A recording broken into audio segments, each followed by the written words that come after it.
use anonymous sources. It gives your articles and your news more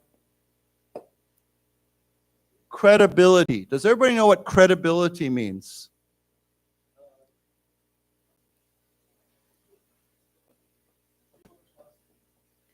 Oops. Yeah, 可靠度 is a good word. Okay, so yeah, credible. Credible means believable, okay? If you say he is credible, he is a credible witness, okay? So let's say, right across the street we have the 台中法院, right?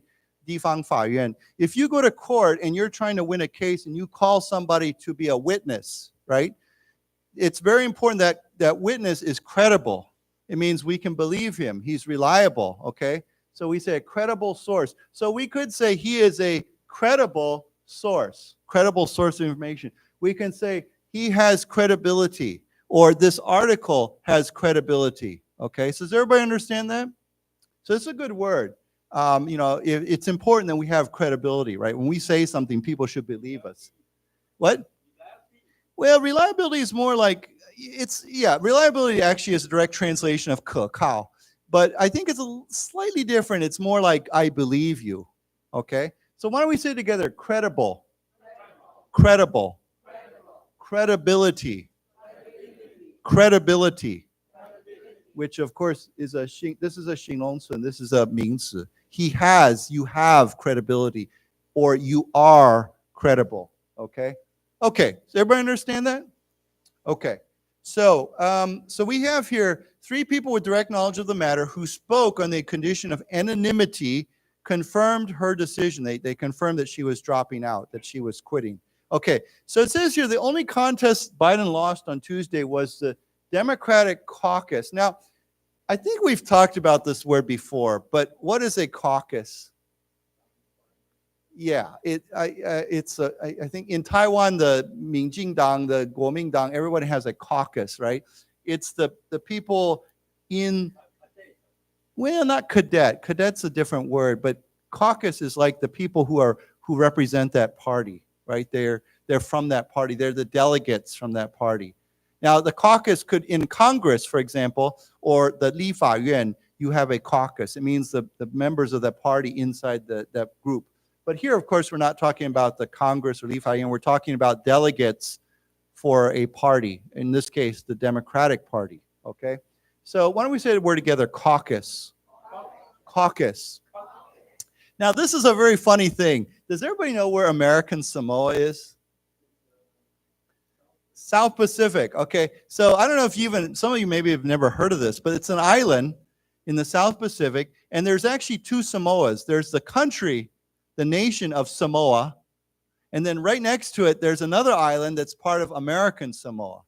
And American Samoa is part of it belongs to the United States, and Samoa is an independent country. In Chinese, how do you say it? Samoa? How do you say it? Yeah, okay, it sounds very similar. Okay, but yeah, this is American Samoa. And it's very interesting because I read a story of a few years ago that said that, I'm trying to remember what the case was, but in American Samoa, they're right next to each other, but I think in American Samoa, they were driving on the right side of the road, and in Samoa, they were driving on the left side of the road, because I think Samoa has some sort of British connection or something like that. So anyhow, it's part of the United States, and there's a Democratic caucus there, and Biden lost that. He lost their delegates. This is a tiny U.S. territory in the US, South Pacific Ocean. Biden was defeated by a previously unknown candidate. This is somebody nobody knows. Jason Palmer. I mean, I don't know who he is. 51 votes to 40. So he lost to this guy in American Samoa. And I was reading an article to say this is the first time in 40 years that a sitting president, lost a primary in any place. Okay, this is very unusual for the president, someone who's still president. Now, I'll give you a word here. I just used it. We said a sitting, oops.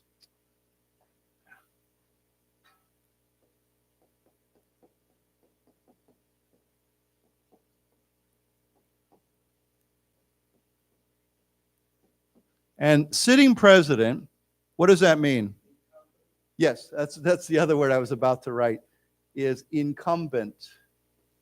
So right now, Joe Biden is the incumbent or sometimes we could say the incumbent president. This could be a 名词 or a 形容词.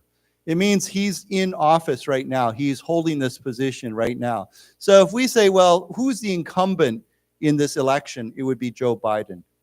Now, of course, in the Taiwan election, there was no incumbent because, like the United States, the Taiwan president cannot run more than twice in a row, right? They can't be president more than 2 terms in a row. So there was no incumbent in the Taiwan election. But in the US election this time, there is an incumbent. That's Joe Biden. So we can say he is the sitting president or he is the incumbent. Why don't we say together, sitting president, incumbent, incumbent.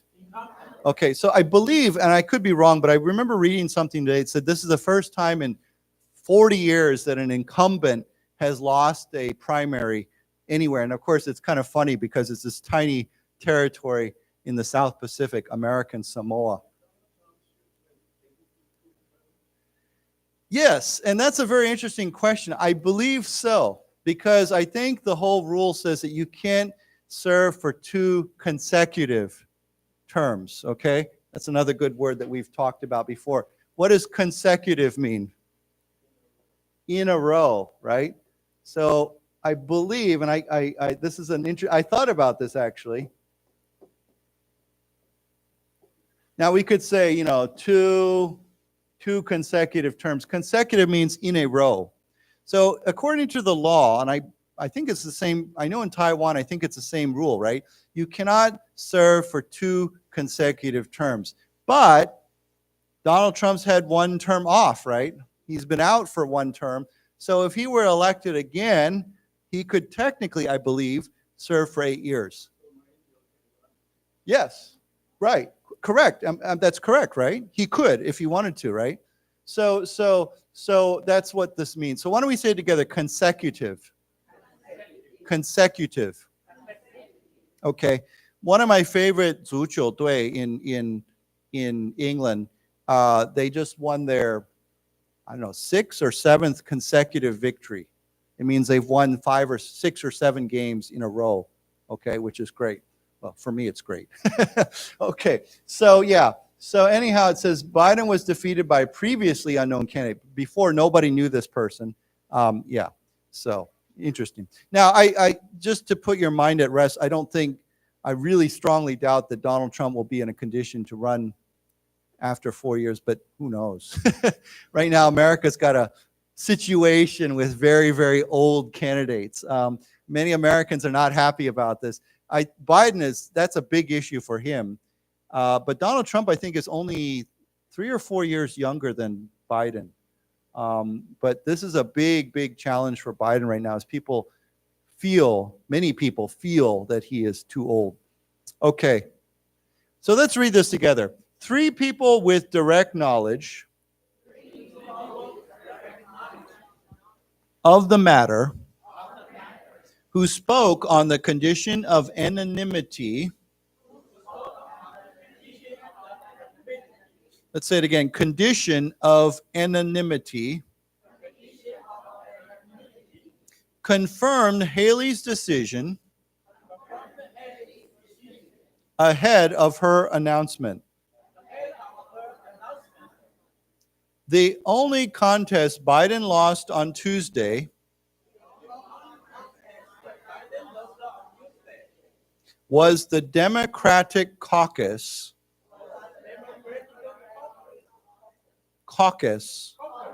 in American Samoa. American Samoa, a tiny U.S. territory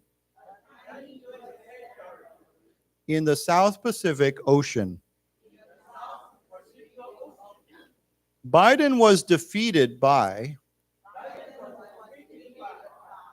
previously unknown candidate Jason Palmer.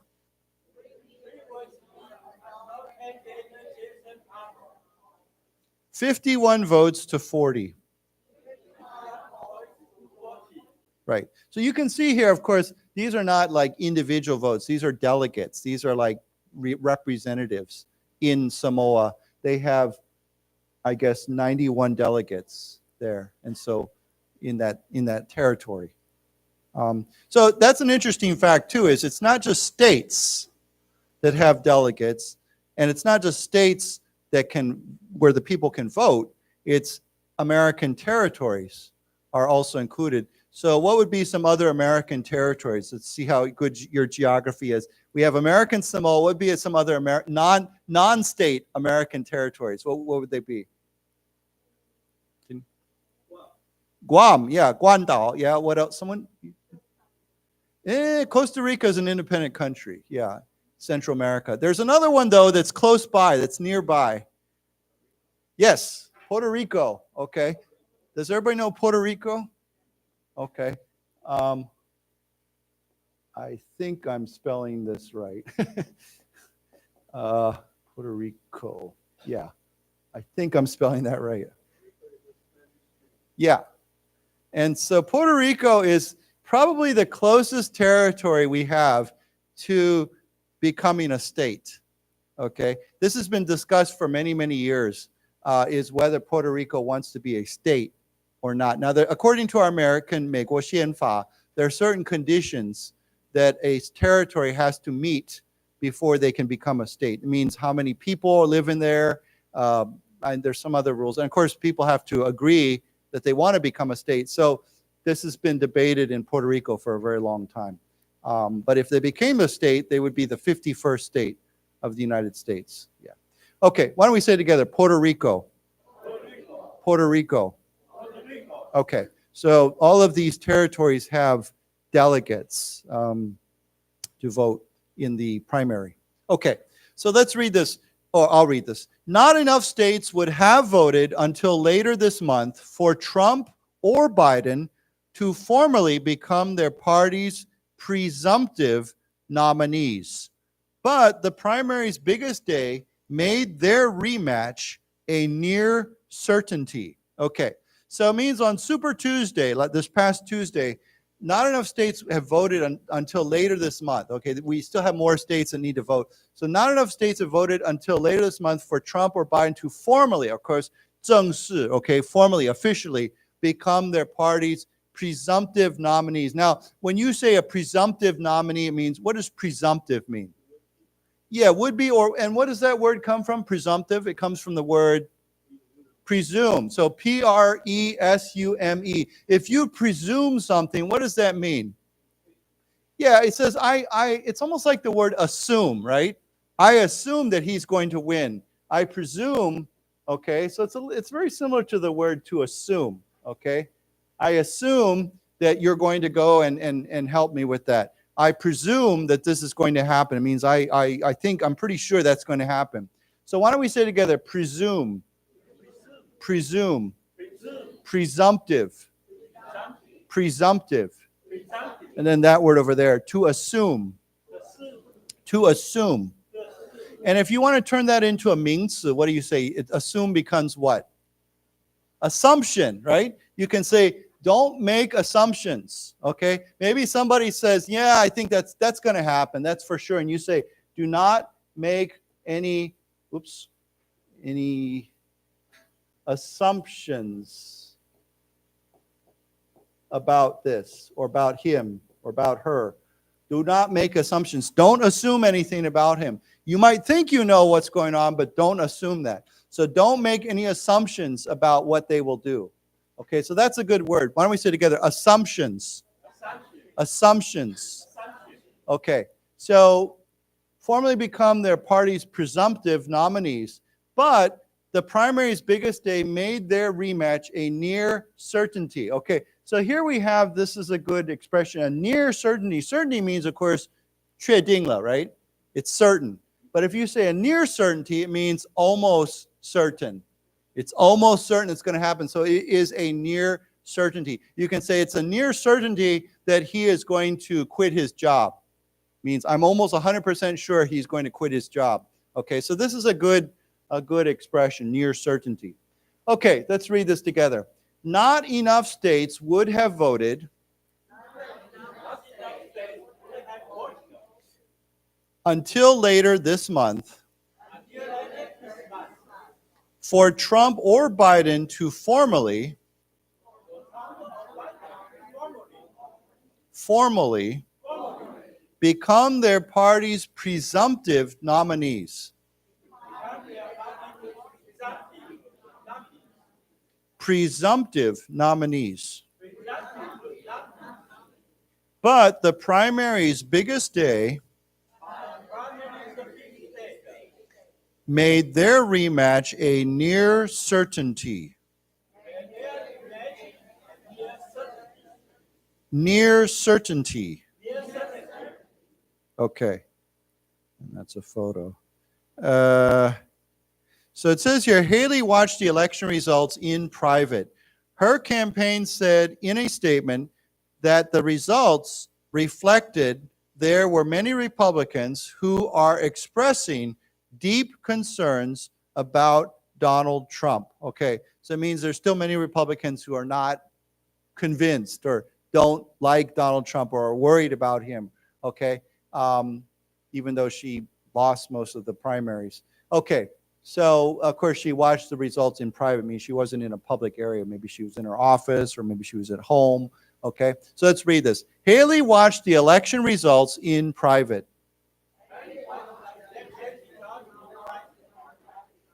Her campaign said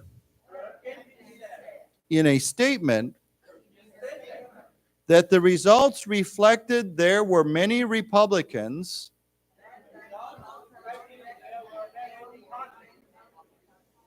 let's say it again. There were many Republicans who are expressing deep concerns about Donald Trump.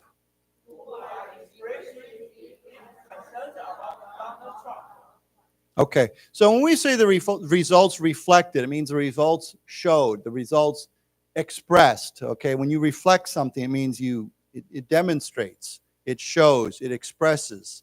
Okay, 表现, that there are many Republicans with deep concerns about Donald Trump. Okay.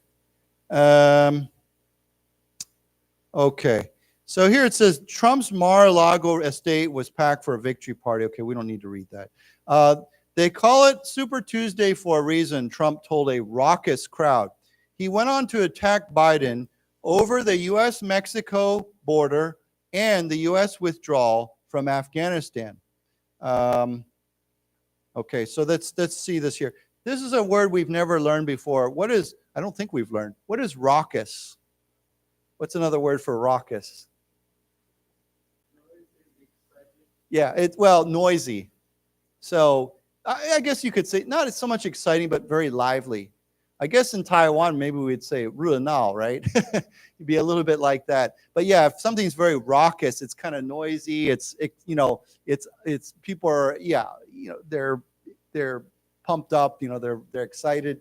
So yeah, if you go to a baseball game in Taichung or Taiwan or anywhere, I guess, you might have a very raucous crowd or raucous audience. Okay, it means they're very noisy. Okay, so especially when I think of raucous, I think of loud, noisy. So why don't we say together, raucous? Raucous. Okay, so he says, they call it Super Tuesday for a reason, Trump told this raucous crowd. He went on to attack Biden. Okay, so he's he's criticizing Biden over the U.S.-Mexico border and the U.S. withdrawal from Afghanistan. Of course, we know what happened in Afghanistan. It was 很乱, the U.S. pull out of Afghanistan. But this U.S.-Mexico border, I assume that most of you know what that's about, right? It's all these people coming across the border from Mexico into the United States. And they're not coming with, some people call them illegal immigrants. Some people call them undocumented immigrants. Basically, they just come across the border. I was watching the news in the last several weeks. Actually, a large percentage of these people now are from China. They said the number of Chinese who are coming across the U.S. southern border is like an all-time high, like thousands every day from China, which is kind of interesting because they fly. I was watching a news report. They fly all the way many of them fly to Ecuador, which is very down in South America. It's not near Mexico. And then they kind of make their way up into Central America to Mexico, and then they cross into the United States. But it's growing. The number of Chinese is just growing and growing and growing, people coming to the United States. But this is a very, very controversial issue because there's just so many people coming across the border right now. And many people are upset about it. Okay, so let's read this together. They call it Super Tuesday for a reason. Trump told a raucous crowd. Raucous crowd. He went on to attack Biden over the U.S.-Mexico border and the U.S. withdrawal from Afghanistan. Let's say it again. Withdrawal from Afghanistan. Of course, you know what withdrawal means, right? To pull out, to leave, right? If you withdraw from something. Okay. It says, Biden did not give a speech, but instead issued a statement. If Donald Trump returns to the White House, all of this progress is at risk, Biden said. He is driven by grievance and grift, focused on his own revenge and retribution, not the American people. So there's some interesting stuff here. Okay, so here it says, all of this progress is at risk. Of course, if you say at risk, risk usually means 风险, right? But when we say something is at risk, what does that mean? It's in danger. It means it could end, it could be disappear, it could be destroyed or damaged or whatever. So when we say that person is at risk, we could say at risk of what? At risk of getting sick, at risk of getting killed, at risk of losing their job. But we use this term at risk. Okay, so this progress, here he's saying this progress, I guess he means the progress under his government, his administration, is at risk. He is driven. He means Donald Trump is driven. He's pushed. If you're driven by something, it means what's the word we use? It starts with an M. Motivated, yes. What is that? 动机, right? We can say he is motivated. This is a good word. Now, of course, if you want to use this as a 名词, we say motivation. What is his motivation? Or what is he motivated? He is motivated by whatever, okay? Some people are motivated by money to work hard. Some people are motivated by success or fame or whatever, their family, okay? So they're motivated. What pushes them? What drives them? Now here it says he is driven by, okay? So why don't we say together, motivated by. Motivated by. Motivation. Motivation. Right. So if somebody says, what motivates you in life? Or what's your motivation for doing that? It means, why are you doing that? What pushes you? So here it says he is motivated by or driven by grievance and grift. Now, so these are funny words. What is grievance? If you have a grievance, what does that mean? What? Pain, but it also means it's more like I have something against somebody. For not so much hatred, maybe bitterness. Yeah. You know, do you know the word bitterness? If people are bitter, you know, bitter means cool, right? But if you are bitter towards somebody, or you have bitterness, it means you have this kind of deep hate or anger, or you feel like someone has treated you wrong, like something is 不公平, or someone's hurt you, so you feel bitter, you feel angry at someone. I think it's more like this deep anger that because you feel like you've been hurt by somebody, so you have bitterness. So grievance is the same idea. You can say he has many grievances against his family, okay? Some people, unfortunately, they grow up and they feel like their family or their parents have hurt them or done something unfair to them, so they have grievances. Now, when you have a grievance, usually it's something you hold on to. You don't forget it. You keep it, and you remember it, okay? So you can say he has many grievances against something. Different. Grief means sadness, okay? You know, let's say your pet dog dies, okay? You might feel grief, or somebody close to you dies. We say grief. Grief is sadness, pain, like when you lose something, okay? So why don't we say together grief? Grief. but this is different. Grievance. Grievance. Right. So he is driven by, Donald Trump is motivated by grievance. Donald Trump feels that he was treated, well, I think you know. What is Donald Trump, what's his grievance? What's he upset about? I'm sure we've read articles about this. What happened? Well, not so much that. I think there's something else. The election, right? What does he think the last election? What does he feel about that election? It was unfair. He says it was stolen from him, right? It was not right. There was something unfair or illegal or something basically he says the election was taken from him, was stolen from. So we could say that is his grievance. Okay, that's what he thinks was hurt. Now there's another word here that's very interesting. We haven't learned this word. What is grift? It's a word that we use. It's very similar or connected to another word that I know we've studied before, and that is corruption. 贪污, okay? Grift, okay? Now, it doesn't have to be, I don't know to be honest, I don't know the exact specific, but I know grift is connected to corruption. It might not be technically like completely illegal corruption. It might be like something where you're basically allowing people to use money to influence you. Now, you know, when it comes to that, there's the real illegal stuff, and then there's stuff that's, we say, gray area. It's not completely illegal, but it's not great either, right? So if someone uses money to influence you or to help you do something, it might not be like a direct 红包, but maybe someone says, I'm going to donate lots of money to your campaign, but then later on, I need a favor from you. So that might be a good example of grift as well, okay? So it's using money to influence people. It could be corruption. It's that idea, okay? So why don't we say together grift? Grift.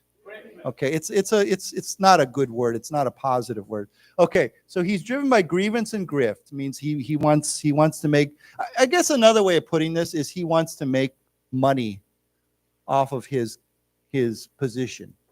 Okay, maybe we could say it that way too. So, you know, many politicians, and not just in America, I know in Taiwan and many other places, when they get elected, one of the things they hope to do is make some money off of their position. Okay, so he is driven by grievance and grift, focused on his own revenge. You know what revenge is, right? If you say, I want revenge, what's another way of saying it? I want to, what's a more common way of saying that? I want to get even. Yes, I want to get even with him. Okay? So if someone did something bad to you or you think they did something, you want to get even. Means I want to get revenge. I'm going to get them back. I'm going to get even with them.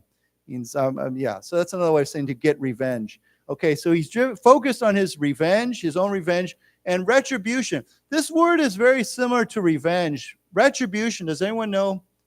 Have any idea? Retribution is also to pay someone back for something they've done, okay? So it's a little bit, it's very similar to get even or to pay back. If you get retribution on somebody, it means they did something to you, now I'm going to do something back to them. I'm going to have my retribution against them. And it could be for a variety of reasons. So yeah, okay. So why don't we say together, retribution. Retribution. Okay. So basically, he's saying these are Trump's motivations, not the American people. Okay, that's what Biden says.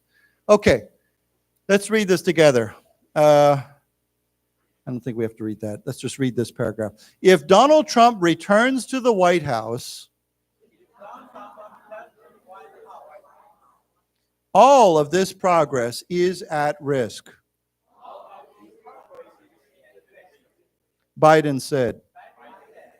He is driven by grievance and grift. Let's say those two words again, grievance and grift. Focused on his own revenge and retribution. Let's say those two words again, revenge and retribution. Not the American people. Okay. Okay, so anyhow, I think we've read enough about this, but it'll be an interesting 6 months. Is it 6 months? It's November. Okay, we're March 12th, so more like, 8 months maybe. Yeah. So it'll be interesting to see what happens. But I'll say, I think a lot of Americans are not that excited about seeing Biden and Trump running against each other again. I know they wish, not everybody, of course, but I know a lot of people wish there were other candidates, maybe younger candidates, I don't know. That's a terrible thing to say. I should vote, but it's a responsibility. It's a duty of a citizen to vote. But I think sometimes when you have an election where the voters are not excited or happy about the candidates, either candidate, they don't vote, right? This happens a lot in democracies. So I don't know. We'll see. So I think there's two problems. Same people running again. Other problem is their age. I think this is a big, big issue with many Americans. They're like, why are these old guys, or very old guys, running for, election? Yeah. Okay. So we'll see. We'll see what happens. Okay.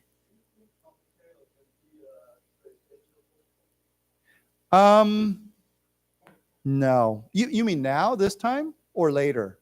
In the future? Maybe. But he doesn't seem to have the base, the foundation of support that he needs. He was talked about as a possible presidential candidate, but he doesn't seem to have the foundation to get that. Now, who knows? I mean, things could change, right? I mean, look at Haley. She stuck around. Oh, thank you. Pompeo, Ron DeSantis, who is the governor of Florida, he was considered a strong candidate for the Republican Party, but he dropped out even earlier than Haley.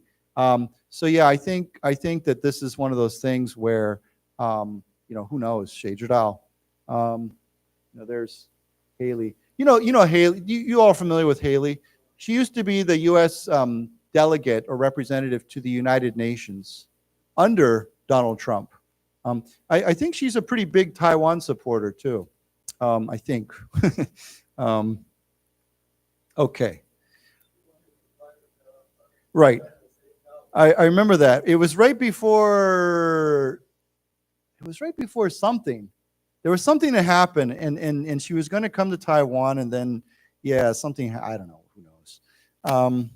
Okay. So let's go on to another story I've been following. I'm sure you've seen this too. It's kind of, everybody talks about the Taiwan Strait, but I think that another hot spot right now is the South China Sea, which is, of course, very close to Taiwan, but it's not so much about Taiwan. It's more about other countries. Some people say this is another place where we are already having big problems. When I say hot spot, you know what that means, right? One word, HOTSPOT, hot spot. If you say something is a hot spot, what does that mean?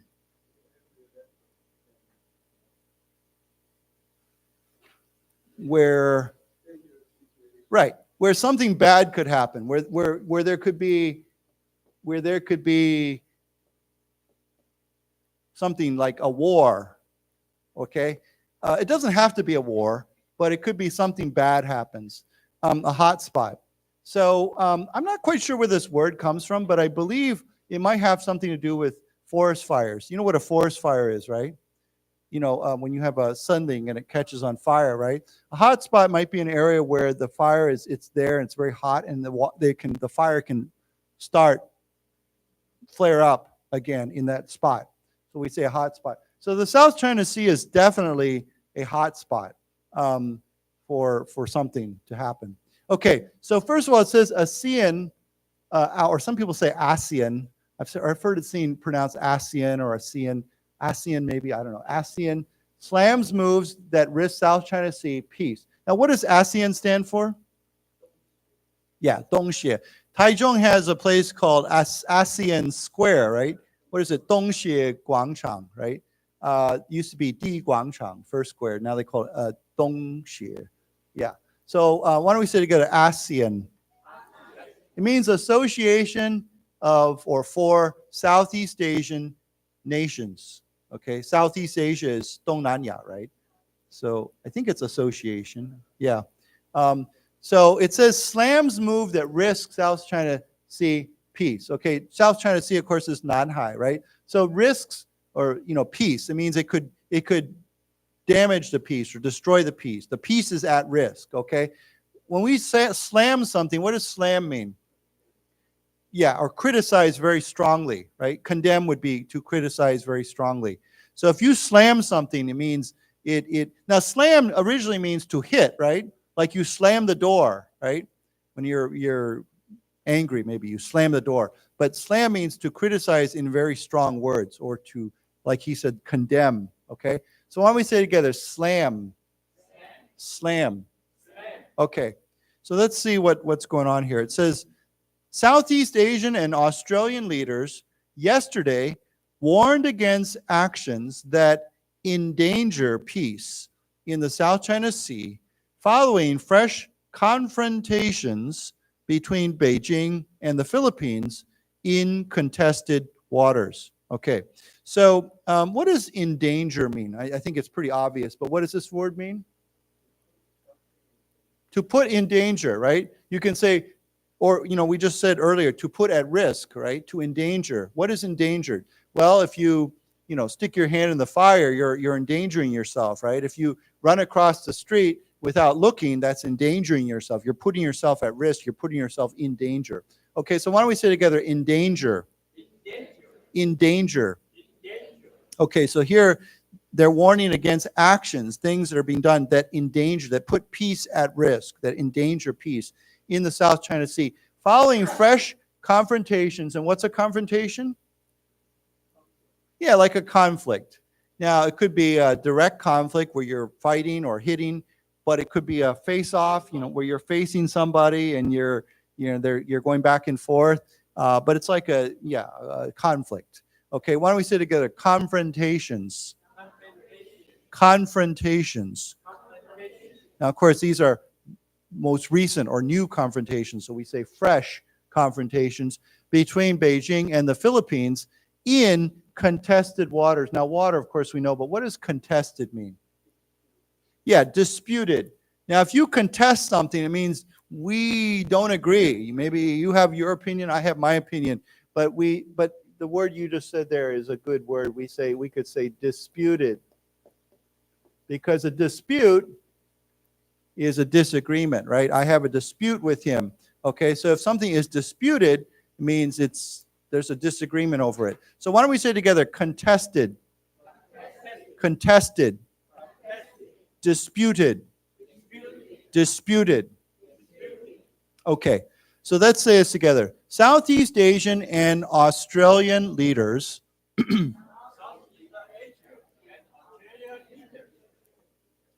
yesterday warned against actions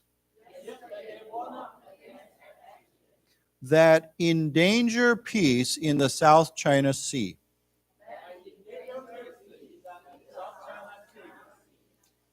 Following fresh confrontations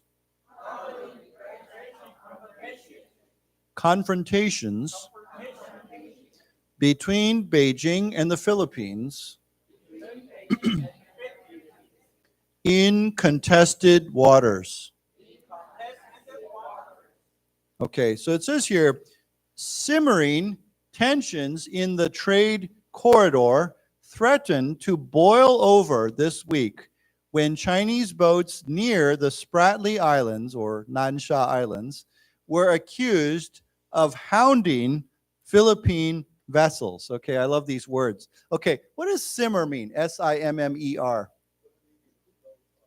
Yeah, but I think less about burning. I think about when you do cooking, right? Like, yeah, brewing. So, when you boil water, and the water is simmering, it's bubbling, and it just continues to bubble, right? So it has those small bubbles, and it's still, because there's still fire, and it's just kind of cooking. So sometimes when you cook something, when you read a recipe, like let's say you want to make something, it says allow it to simmer for 5 minutes.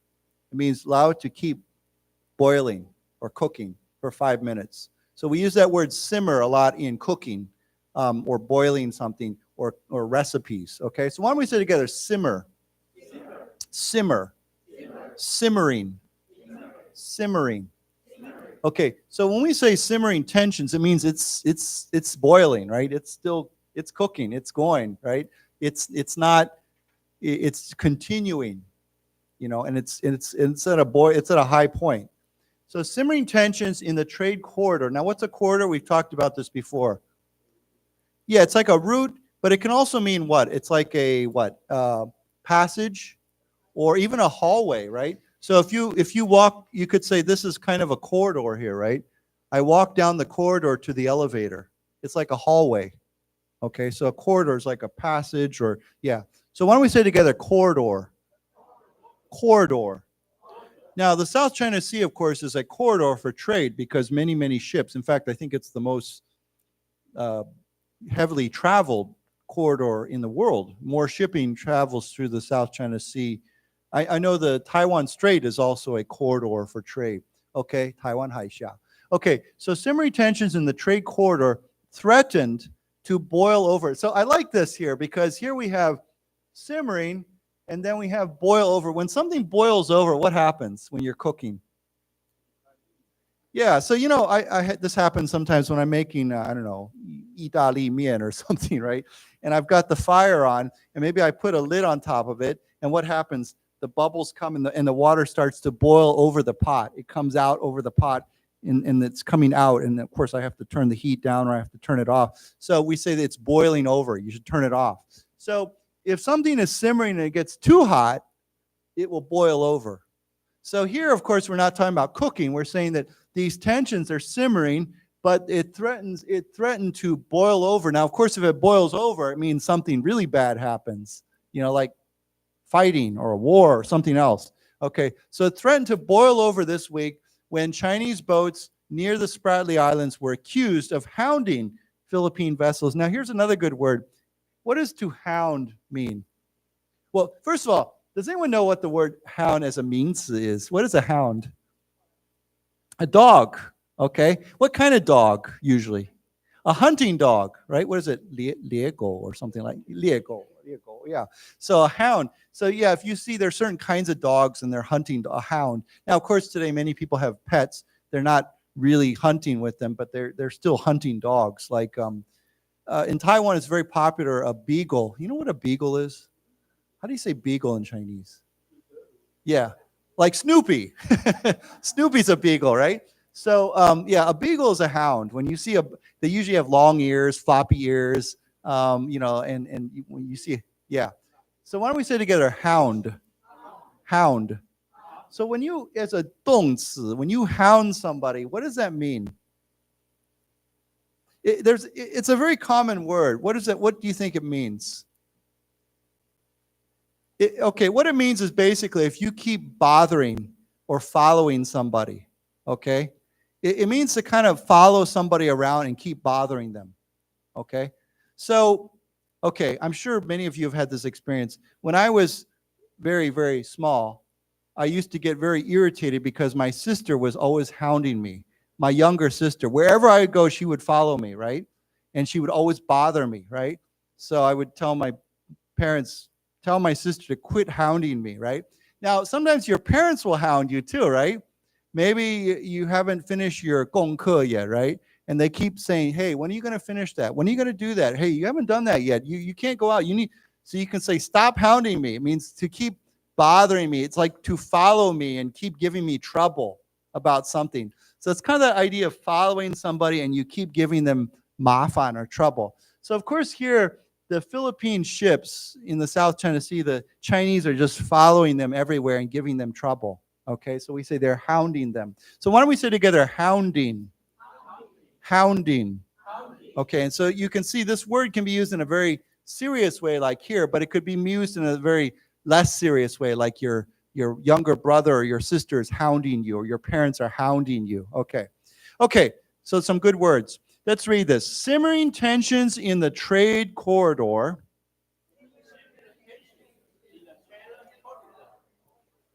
Let's say it again. Trade corridor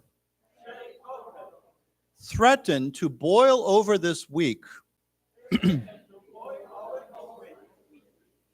when Chinese boats near the Spratly Islands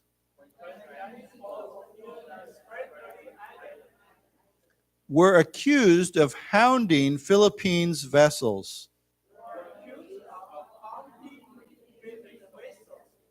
Let's say it again. Hounding Philippines vessels. To be honest, if I were writing this, I would take off the S. Philippine as a 形容词. I would just say Philippine vessels. You don't have to say Philippines vessels. I mean, the country's called the Philippines, but as a 形容词, we don't need that S. Okay. And of course, vessel is like a trim, like a ship or boat. Okay. Beijing yesterday accused the U.S. of using the Philippines as a pawn to stir up trouble in the South China Sea as hostilities between the Asian nations escalate over their territorial dispute. Okay, now there's that word dispute. We just talked about that, right? Their disagreement, their dispute. Now it says here, Beijing accused the U.S. of using the Philippines as a pawn. What's the word pawn? We've talked about this, I think. Yeah. So I don't know if any of you play what xiangqi, right? Chess, right? A pawn is what do you do with a pawn? What's the word there's a 动词 we often use with pawn. I don't know if any of you like to play chess, but starts with an S. You sacrifice a pawn, right? So, when you're playing chess, what do you do with pawns? You can get rid of them. You can use them, throw them away. You can sacrifice them. Basically, if you want to get something and you're using something or someone to get what you want. Right, they have low value, right? Pawns you can throw away, right, in chess. So if you say he's just a pawn of his government or his company or his family or whatever, it means he's being used, okay? And he's considered of low value and he can be thrown away. So we say to sacrifice a pawn means I give it up for another purpose. Does everybody understand that? Okay, so why don't we say together pawn? Pawn. Now, pawn has a very different meaning. Actually, I've been watching a TV show recently. It's kind of funny. Does anyone know what else pawn means? Yeah. Right. In Taiwan, I see pawn shops everywhere. So the same word, but shop, S-H-O-P. How do we say this in Chinese? There's always a character. Yeah. Everywhere I go, I see this big character, and it says, and I say, "Oh, that's a pawn shop." Okay. So does that mean to pawn? Okay. So yeah, I remember I've never been inside a pawn shop, but I remember friends I had a long time ago. They would actually go to pawn shops not to pawn stuff, but to buy stuff. They'd say, "Oh, that's a cool watch," or that's they're looking for things that they're trying to sell, that they're trying to get rid of. Okay, so that's called a pawn shop. There's a very popular American TV show. It's called Pawn Stars, where it's these three guys. It's a father and two sons in Las Vegas, and they have a huge pawn shop. And the whole TV show is about people coming in trying to pawn stuff. And of course, what's fun about it is that people bring in lots of weird stuff, right? And someone might say, "Oh, I have this autograph from Elvis Presley, and I think it's worth $10,000, And then, of course, they usually call an expert in. They say, "Okay, let's look at this." And the guy will look at it and see if it's real. Okay, and then he'll say, "Well, I think this is only worth $1,000, right?" And then, of course, they have to negotiate with the seller. Maybe the guy says, "Okay, well, I want $1,000." And then the pawn shop owner usually says, "Well, I have to make money on this. I can't give you $1,000. If it's worth $1,000, I'll give you $400, right?" And this goes on through every time they have the show. People are always bringing in stuff to try to pawn. And of course, if you pawn something, you can usually buy it back, right? So they always ask you, "Do you want to sell this, or are you trying to pawn it?" And if you pawn it, of course, you can come back and claim it later if you pay back. It's like a loan almost, I think. Okay, so anyhow, But this is different. Here it says, a pawn to stir up trouble in the South China Sea as hostilities. Now, you know the word hostility, right? Now, hostility can be a 名词, like you feel hostility towards somebody.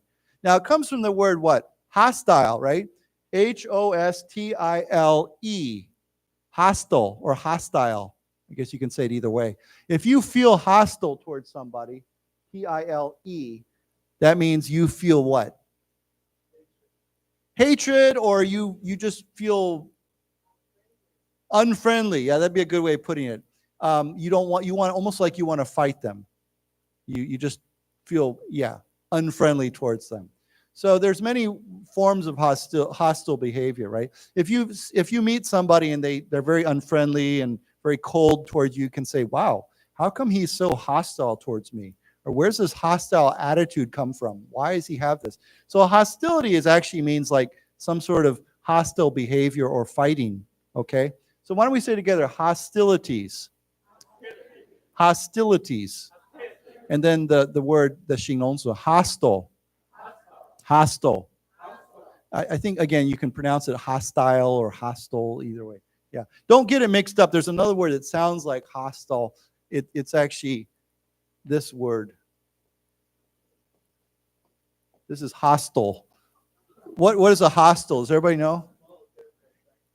Yeah, it's like a little hotel. And like you said, 背包客, right? Taichung, I remember they have a few hostels around the 火车站, the train railway station. What? Yeah, like a youth hostel. Yeah, we call that a youth hostel. So yeah, a hostel. Why don't we say it together? Hostel. Hostel. Okay. So anyhow, hostilities between the Asian nations escalate. Now we've talked about this word many times. Escalate means to go up, right? To increase, to grow. Over their territorial dispute. Now, territorial, of course, they have a disagreement over territory. Mainly, China says the South China Sea completely belongs to them. Okay, so let's read this together. Beijing yesterday accused the U.S. of using the Philippines as a pawn to stir up trouble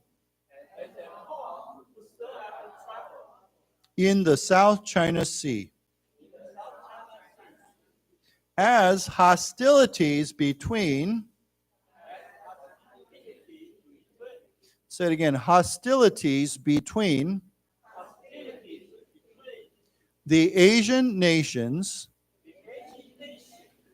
escalate over their territorial dispute.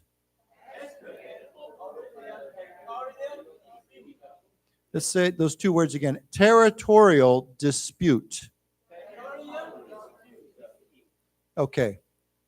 Okay, and that's a photo caption. So it says here, China claims almost the entirety of the South China Sea, ignoring legal precedents and competing claims from Taiwan and a host of Southeast Asian nations. Okay, let's read this paragraph too. The festering dispute poses one of the region's most vexing security challenges, looming large during a 3-day summit between Australia and the 10-nation ASEAN bloc. Okay, so there's some good words here. First of all, China claims almost the entirety. Now, this is a word of course, I think you all know the word entire, right? But entirety is a noun, right? The whole, yeah, that's a good way of putting it. The whole, W-H-O-L-E, the whole means everything, the entirety of it, okay? So you can say, this is not a word we use every day, but we can, yeah, the whole, it means the all, everything. But it's used as a noun, the entirety. We claim the entirety. Means we claim everything, the all, the whole. Okay? So let's say together, entirety. Entire, what? Not integrity. It's a slightly different idea, but yeah, it just means the all of it. Well, so once again, entirety. Now, of course, it says almost the entirety, so it means not 100%, but almost the entirety of the South China Sea, ignoring, of course, ignoring means you don't pay attention to, the legal precedents. Now, we've talked about this word before. It's an interesting word. What is a precedent? Here we say legal, and precedent is a word we often use in law, in court, but it can also be used in other ways. Right. Basically, it's to use an example from the past that we can follow, okay? So in court, like in a court case, let's say today we have a new court case, and the judge or the lawyer will say, based on this other case that happened before and that decision, I'm going to argue that we should do the same thing here. So often courts will follow legal precedents. It means that before, this is what the court decided in that case. So now we will use that previous decision as a precedent for this case. You know what I mean? Okay. Now, we can also use this in a general way. We can say this is a precedent. It means that this has happened before. But if this has never happened before, what's the word we use? We say this is what? Unprecedented. Okay, with a UN, unprecedented, TED, okay? So if something is unprecedented, it means it's never happened before. We've never seen this before, okay? So obviously, this is a very common word. You can say, wow, that is really unprecedented. That's never happened before, okay? So unprecedented, okay? Why don't we say together, unprecedented. Unprecedented. Okay, so if you're I don't know, if you're going to do something and someone says, well, why are you doing it? You say, well, he set the precedent for this. Okay, it means that he set an example. He did this before, so I'm going to do the same thing. Okay, there is a precedent for something. Okay, that's another way we say this is a precedent, or there is a precedent for something. Okay. I'll give you an example. I just saw this in the news yesterday. Right now in China, in Beijing, there's this big, the Gongchangdang is having their big, they call it 2 meetings or whatever they call it. And usually the premier gives a 记者会, and there's a precedent for that. They've done this every time for the last 30 years, I think. But this year, no 记者会. So they stopped. They broke, and this is the word we use, they broke the precedent. They stopped doing that. Even though there is a precedent for this, every time they do this, the precedent is to have a 记者会 at the beginning. And this year they said no 记者会, no press, no, none of this. So they broke the precedent, okay? So they're ignoring legal precedents and competing claims. Of course, competing means there's different countries claiming this. Competing claims from Taiwan and a host of Southeast Asian nations. And host means what? A large number of something. Okay, so a large group or a large number of Southeast Asian nations. Okay, now there's a couple other good words here. Here we have again the word dispute, but this word here, to fester or festering. Festering is a 形容词. To fester is a 动词. Does anyone know what this means? It's a good word. Okay, I'll tell you where it comes from. If you have a 伤口, like a sore, and it just sits there and it doesn't go away, and then usually it gets infected, right? We say that is a festering sore. It will not heal. It just stays there and stays there and stays there, and then it gets infected. Maybe it grows, and it's maybe it's red and hot and all that. We call that a festering sore. Does everybody understand what I mean by that? Okay. I hope you've never had that, but sometimes that happens. We get cut and it just doesn't heal, and then maybe we have to get medicine or take antibiotics or go see the doctor because it's a festering problem. So if you say, I have a festering disagreement with him, it means that this disagreement doesn't disappear. It just keeps going and going and going, and it maybe even grows, okay? There's a festering problem over at that company. It means it's a problem that just will not go away. It just stays and keeps going and going. It's almost like it gets infected. It's just bad. It gets worse and worse. Okay? So why don't we say together, to fester. to fester. Festering. Festering. Okay, so this dispute between the Philippines and China just goes on and on and on. It's not going away. It's getting worse, actually. This festering dispute poses, it creates one of the region's most vexing security challenges. Now, what does vexing mean, or to vex, V-E-X? Vex, again, is a 动词, and vexing is a 形容词. What is to vex? Vex means to frustrate, okay? If you have a vexing problem, it means it's a problem you just can't, you have a real difficult time solving this problem. It's very frustrating. It's very difficult to solve. So we say a vexing situation or a vexing problem, or here we have a vexing challenge. It's a very something that's very difficult or frustrating to solve. It's just difficult. It's hard. Okay, does everybody understand that? Vexing? Okay. Now, to vex as a 动词 is the same idea. If this problem is vexing me, or this is going to vex, means it's going to create a big challenge for me. It's very difficult to 解决, right? To fix. Okay? So why don't we say together, to vex. To vex. Vexing. Vexing. Okay, so this is one of the most difficult to solve security challenges. Well, annoying, but annoying is more like a feeling. I feel annoyed. But vex means just it's so difficult to fix or difficult to solve. Okay.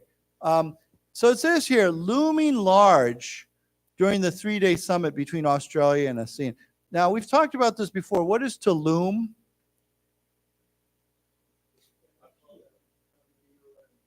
Yeah, looming means it's something that's coming closer and closer. But often we also say to loom over. It means almost to hang over. And sometimes when we use this word, it has almost like a threatening feeling to it. So let's say, for example, you look up in the sky and there's these big black clouds in the sky, and you say, wow, those are big black looming clouds. Or you look up and there's a big mountain, and the mountain looks like it's going to fall on you, and this looming mountain, right? It's right there, and it looks like it's almost threatening, like it might fall on you, right? A looming problem. It's a problem that's kind of hanging over you, and maybe it's going to get bigger, or it's coming closer to you. So it's kind of like this threatening feeling where something's kind of on top of you or coming closer. It's approaching, but in a very threatening way, okay? Does everybody understand that too? Okay. Yes, like yeah, right. So if you watched many scary movies, right, and somebody's walking and there's this shadow behind them and this looming over them, or this darkness looming there, and they're like, ooh, this is very frightening. Okay, so yeah, it's that kind of feeling, okay? So why don't we say it together, looming. Looming. So this is looming large, it's big, it's hanging over during this 3-day summit, this big meeting, high-level meeting. We've talked about summit before. It's like a high-level meeting. Summit is also the Shanfeng, right? It's the top of the mountain, like the summit of Yushan. But here it's a summit. It's a high-level meeting between Australia and the 10-nation ASEAN bloc. Bloc means a group, okay, cluster, okay? So any questions on these words? These are all good words here. Okay, so let's read this together. China claims almost the entirety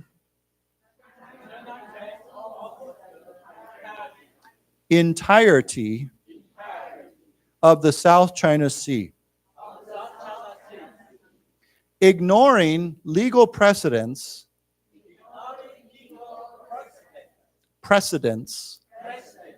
and competing claims from Taiwan and a host of Southeast Asian nations.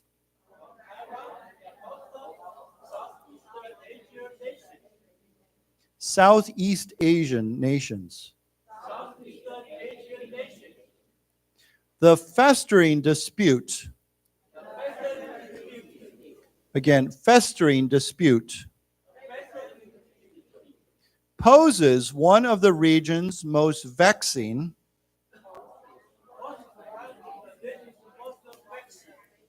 vexing security challenges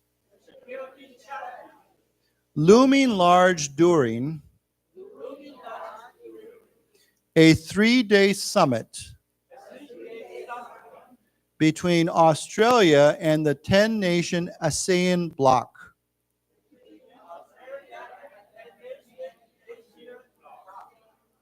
Okay, yeah, I'll say it the other way too. ASEAN bloc. Okay, yeah, I think I don't know. I don't know if there's a proper way to say that. Okay, so let's go on. It says, we encourage all countries to avoid any unilateral actions that endanger peace, security, and stability in the region. A joint declaration prepared by ASEAN members and Australia said. Okay, so they're encouraging all countries to avoid unilateral. If you take unilateral action, what does that mean? Yeah, only one side. It means you act by yourself. You're not cooperating with anybody else. You're not doing it with anybody else. You're doing it by yourself. So why don't we say together, unilateral. Unilateral. We've learned that, we've discussed this word many times. If it's two sides, what do we say? Bilateral. bilateral, bilateral, or trilateral. And after that, it becomes multilateral, means many sides. Okay, so unilateral actions that, here's that word again, endanger.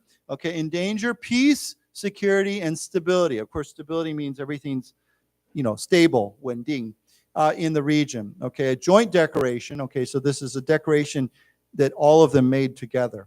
Okay, so let's say this, read this. We encourage all countries to avoid any unilateral actions. Let's say it again. Unilateral actions that endanger peace, security, and stability in the region. A joint declaration prepared by ASEAN members and Australia said. Okay. Says here, we recognize the benefits of having the South China Sea as a sea of peace, stability, and prosperity, it said. Let's read the second paragraph. When the summit began on Monday morning, Philippine Secretary of Foreign Affairs Enrique Manalo delivered a simple request to Beijing. Stop harassing us. Okay, does everybody know what harass means? Yeah, to bother. Now, there's some kinds of harassments that are very minor, not very important, and there's other harassment that's very serious. What? Vexing. Well, vexing means problem. It means a big problem. But harassing, of course, means to bother. And this could be very serious. Like, we hear about sexual harassment, right? But there could be, you could say your parents might tell you to stop harassing your brother or sister. If you're giving them mafan, you're giving them trouble. That's not very serious, right? You're just giving them, trouble. So we say, as a 名词, we say harassment.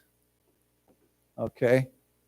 Yeah, but otherwise we would say to harass. Okay? It's an interesting word. So why don't we say together harassing, harassing, harassment, harassment. You just said the word vexing. I just thought of another word that's kind of similar to this. It's hard to solve. We say something can be problematic, okay? This is a problematic situation. It means it's causing us problems, okay?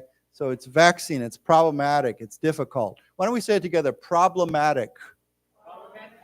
Problematic. Yeah, so you can see an easy word because problem you all know, and then problematic. Okay, so here it says, of course, we recognize, we understand the benefit of having the South China Sea as a sea of peace, of course, stability, prosperity. You know what prosperity means, right? Every year at 农历过年, I wish everybody a prosperous new year, right?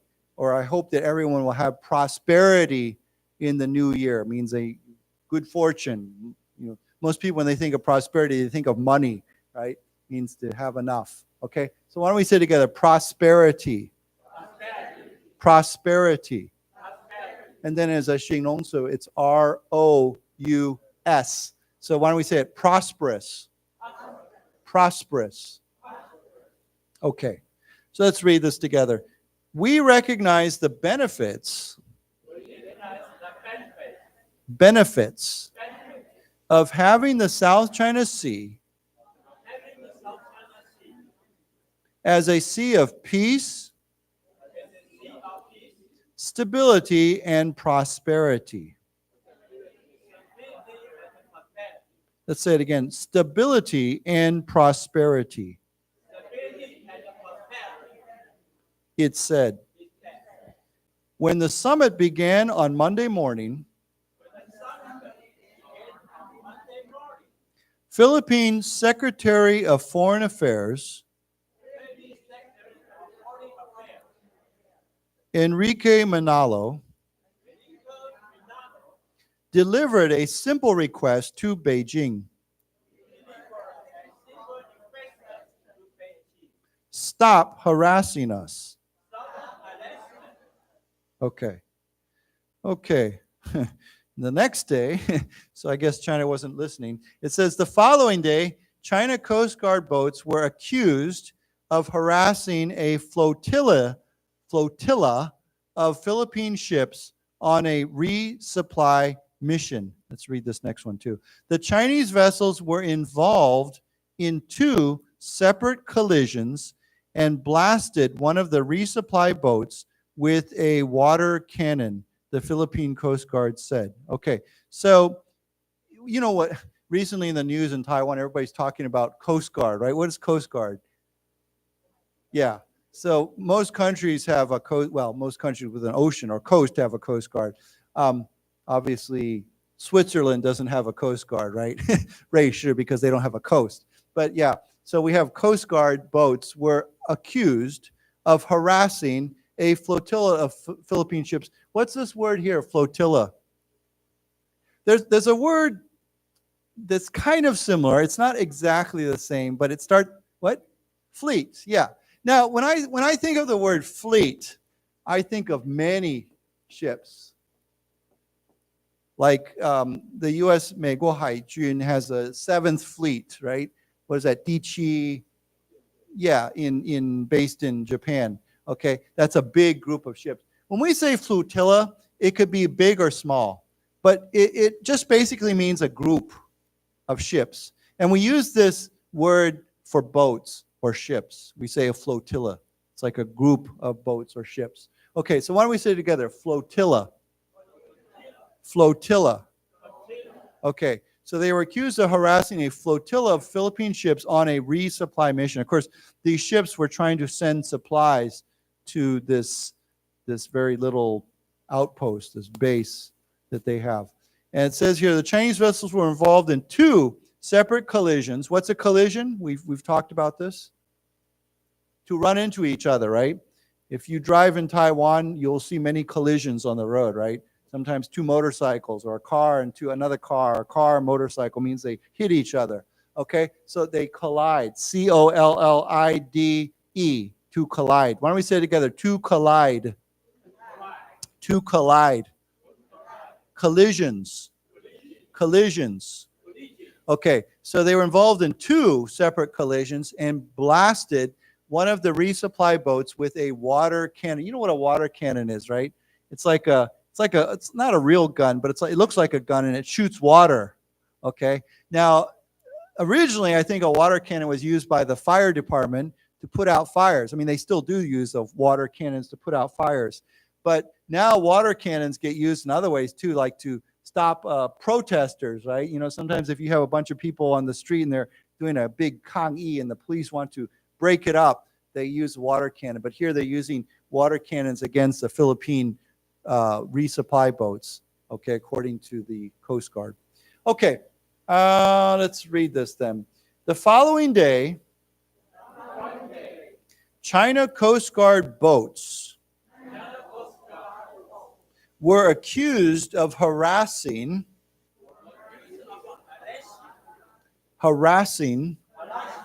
a flotilla of Philippine ships. Let's say a word again, flotilla. On a resupply mission. Let's say resupply mission. The Chinese vessels were involved in two separate collisions.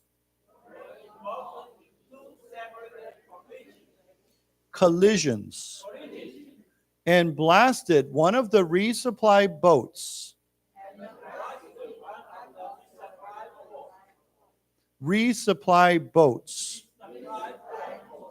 With a water cannon. The Philippine Coast Guard said.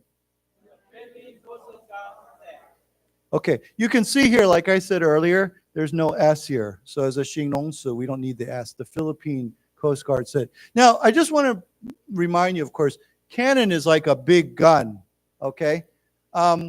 We still use this word, a cannon, and it's usually a very large gun that shoots very far. So we use that, yeah, it's a specific kind of gun. Okay, let's read one or two more paragraphs and then we'll be done.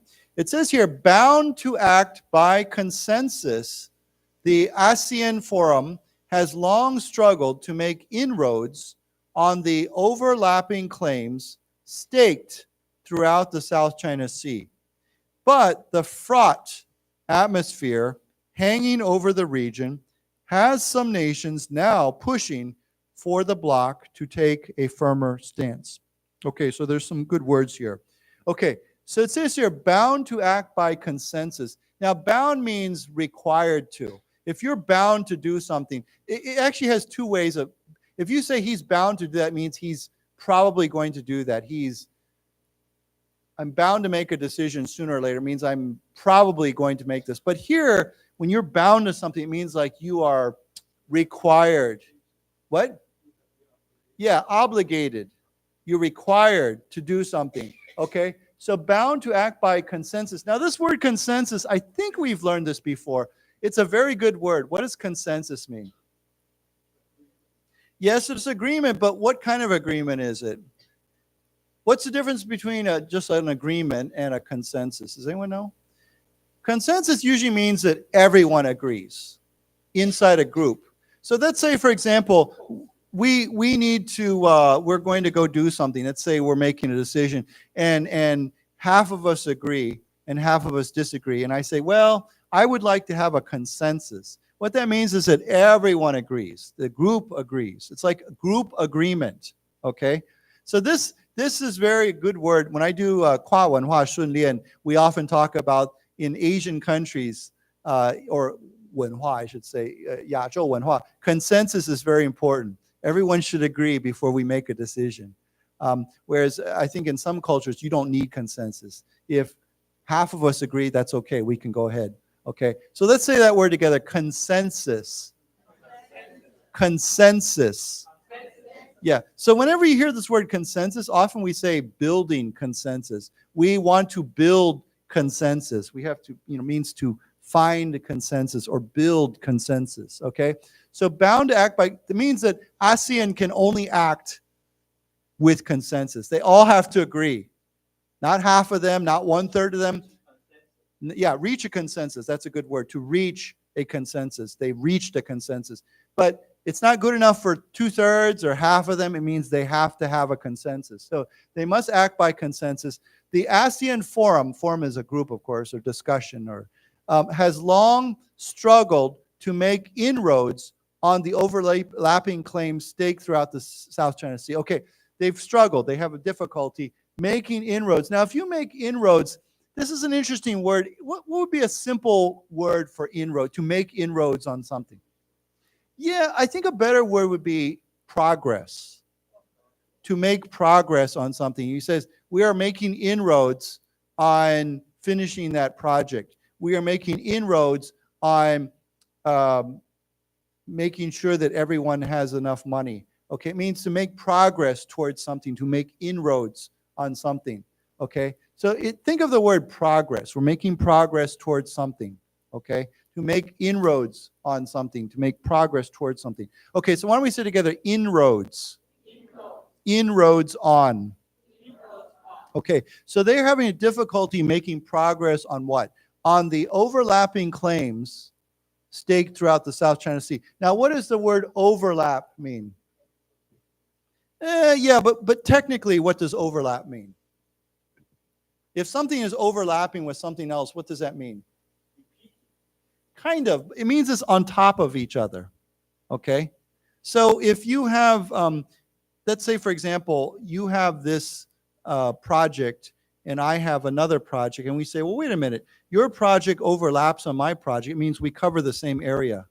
Okay? Now, sometimes that's good, right? You can say, oh, great, we overlap with each other, so why don't we can help each other. Or I can use your information, you can use my information because we overlap. Okay? But sometimes overlapping is not good. You're like, wait a minute, that's your area, this is my area. We don't want to overlap with each other. You keep that side and I'll keep my side. So here we have overlapping claims. It means that different countries are claiming the same area in Nanhai, right? You know, China, Taiwan, Philippines, Indonesia, they have overlapping claims. Okay, so why don't we say together, to overlap. To overlap. Overlapping. Overlapping. Okay, of course, claim means I claim it. Now, staked throughout the South China Sea. Now, when you stake a claim, this means that a stake is almost like a piece of wood, right? Now, in the old days, probably not, well, maybe sometimes today, but when you have a piece of land and you say, this land belongs to me, you actually put down a marker and you say, this land belongs to me. That's my land, that's your land, and I'm going to put down a stake. It means I'm going to stake my claim. It means this is mine, that's not yours. So this idea of staking a claim means you put off a territory and you say it's yours. So we say overlapping claims staked throughout the South China Sea. Okay, but the fraught atmosphere hanging over the region. Now, if something is fraught, this is a good word. What does it mean? What? Not fool. No, it means something else. A fraught situation or fraught atmosphere means threatening, dangerous. You know, this is a fraught with danger. It's a word we use, it means threatening or dangerous or could cause trouble. Often we say fraught with danger. Fraught atmosphere, dangerous. This could turn into a war or fighting or something. So why don't we say together, fraught. Fraught. So the fraught atmosphere hanging over the region, it's kind of like looming. Remember we used the word looming. Looming over the region, hanging over the region, has some nations now pushing for the bloc, which means ASEAN, to take a firmer stance. Now, stance we said is your position, how you stand. So it means your position, a firmer position, a firmer policy or position. Okay, any questions on this? Okay, there's some good new words here. Okay, so we'll read this and then we'll be done. Bound to act by consensus, the ASEAN Forum has long struggled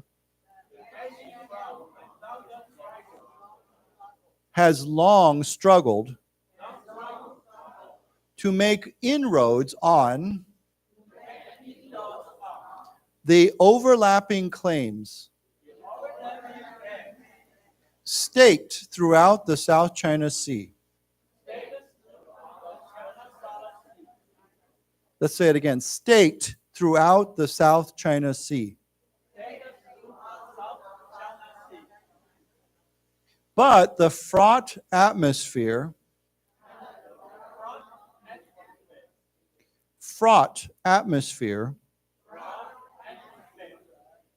hanging over the region has some nations now pushing for the block to take a firmer stance. Firmer stance. Right. Firmer, of course, means stronger, tougher. Okay.